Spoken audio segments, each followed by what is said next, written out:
We haven't talked to you since the Florida game.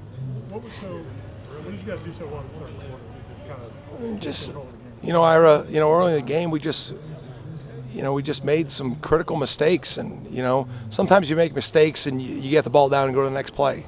Those mistakes turn into touchdowns. Whether it was one guy, whether it was a group of guys, and guys wanted so much to play so well, there early in the game, but just proud of the overall fight. Obviously we gave up way too many plays, too many points, but did enough to win the game in the end. But definitely, it was more of, there were a few things that we adjusted, but for the most part it was just to refocus on what was important, how we needed to play certain sets.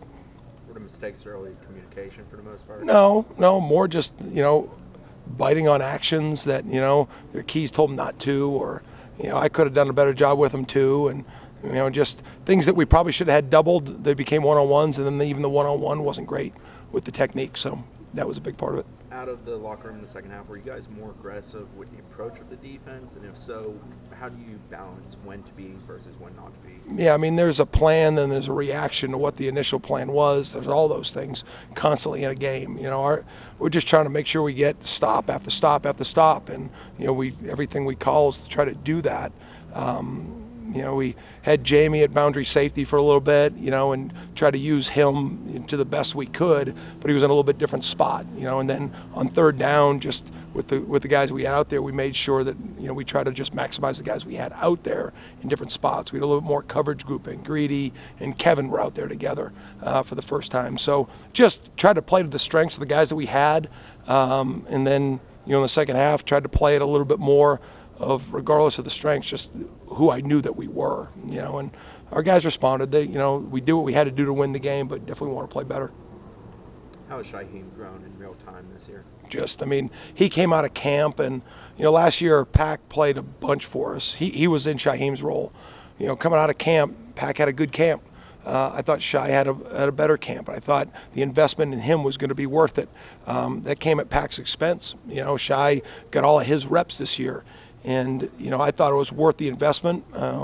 Obviously, Friday night, he played the most plays he played, and he made some mistakes early, but we saw the benefits of the whole year. And, he's going to be a really good player in our football program. He already is, but to see him make some of those range plays he made, and, our safeties, they're going to make plays in the run game. They're going to blitz. They're going to overlap. They're going to be in man coverage. They're going to do a little bit of everything. But, I thought he really made the most of his opportunity Friday night. When Pack did get in there, it seemed like he knew what to do. Like, he's obviously been paying attention. Yeah. Well, Ira, part of winning football is, when you get to the next guy, whether that's the third guy or the fifth, whatever that is at any position. We saw it with Pat Payton early this year. He was playing a little bit, but then he got thrust in a role because of injuries, and because he was playing well, and that created more of a role. Pack's played winning football here, and just you just can't play them all the time. His opportunity came, and he was ready for it, and came out there and made some critical plays in the fourth quarter to help us win the football game. What has Jammie Robinson just meant to you as a coach and meant to this defense overall, I guess? Yeah, he's been really impactful, Court. We've identified. It's funny, you're going back now and watching, just film to educate you on what you saw, what's real, what isn't. That helps you evaluate in the future. And, Jammie's everything I hoped he was from a player. He was a guy that never played really safety. He was a nickel at South Carolina. So, when we moved him, it was just because, okay, I've watched this kid play enough. Like, he'll answer a lot of things back there. And just, he's done a lot for us. And he's been pretty unselfish through it all, of just, Jammie, I need you to go do this. Yes. I need you to do this. Has it been perfect? No. But most of my relationships with great players isn't always perfect, because you're going to try to help them get where they want to go, which means they have to do some things that they don't really want to do, but they know they have to do. And it's our job to help them get there. So, he's come a long ways. His attitude's been tremendous. And he's meant a lot to me, just to see his individual growth and see how much that means to his mom and his family. When you guys were looking at the portal, how big is that conversation? Coach, you, position coach, and how many people are involved in that? It's not super organized the way it's set up now, not for our staff, but just nationally. There's certain dates guys can go in, there's certain dates they can't go in, and then there's constant word of mouth of this guy. And so it's really like we're all at the front line. And the minute a position coach watched somebody, but sometimes I watch them first. Sometimes Mike did, and Mike hits me up, or I hit Mike up, or then I go to the position coaches, you know what I mean? Or it's somebody on offense saying, hey, this is a DB, or me saying, hey, I got a wide out, and it's just being super organized, and it goes back to just the fundamentals of our staff. We work really hard, and we don't like to fail, and we're going to do everything we can every day to try to make sure that we're seeing as many guys as possible and just making sure you're organized. And I think the hiring of Derek Ray has helped because it's offered you another group of eyes that see it the way we do, and so add them to the mix. So it's just more manpower. You just got to make sure it's all organized and you're all looking for the same thing, and you're ready to, because this thing moves really fast. And the only way to move fast is to make sure you do the work, because it's always about evaluating before it's about recruiting. If it's the other way, you're going to make mistakes. Is it easier to recruit a kid or to talk to a guy like Fabian or Jared and talk to them about their NFL prospects and guide them and give them the information on what's here and what can be elsewhere? I don't understand your question. Is it easier to talk to a recruit or talk to our current players? Of the amount of emotional sort of capital you have to invest in either getting a kid to come here or try to convince a kid like Jared or Jamie to stick around. Yeah, I don't ever convince a guy to stay here. And when he asks me, I won't even tell him what to do. I'll just tell him what we can provide, because, there's different levels of what people want and what they're looking for and what they're willing to sacrifice to get where they want to go, and so I learned as a coach early on, when it comes to those next steps, I'm going to provide the information, this is what we're going to give to you, this is how I'm going to provide for you and what we're going to give to you out of our own. But when it comes down to those decisions, that's on them individually. And then the recruiting part, it's offered. Now we have proof, that we're going to evaluate and we're going to put you in positions, and but it's constant for sure. When you go into the portal season, which is what we're calling it now, the portal season.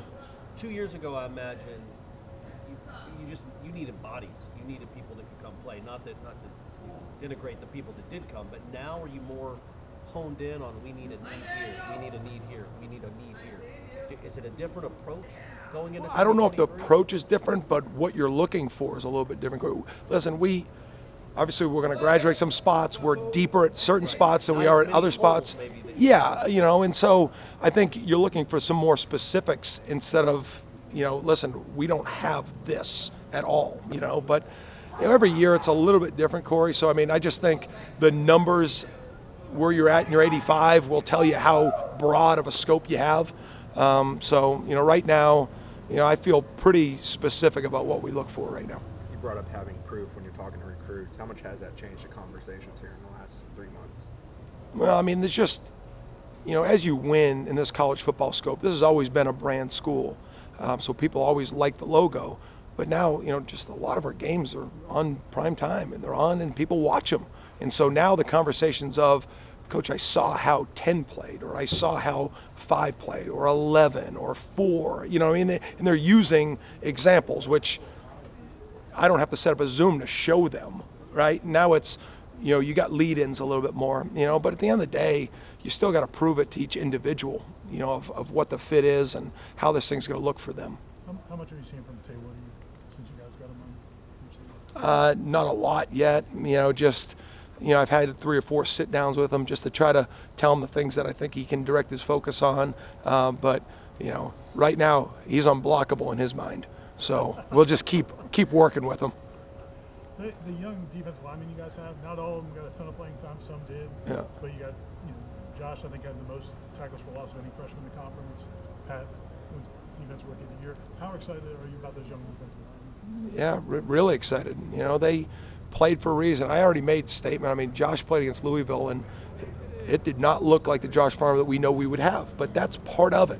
You hope you get the program in place that you don't have to see those growth examples in game time. You go through it out here, but sometimes your program gets depleted in a way that those guys are going to play, and they're going to learn through failure and success. And, we've had the ability, I thought Daniel Lyons probably in other years could have played some more. But now we've held him, and now he's got a bowl game to be able to help us in. Same thing with Omar Graham. You know, they've played 3, now we've got them a 4th, and now they get to go get an experience and get to go practice for 4 or 5 weeks, to knowing they get a chance to have a role, you know, whatever that role that's going to be.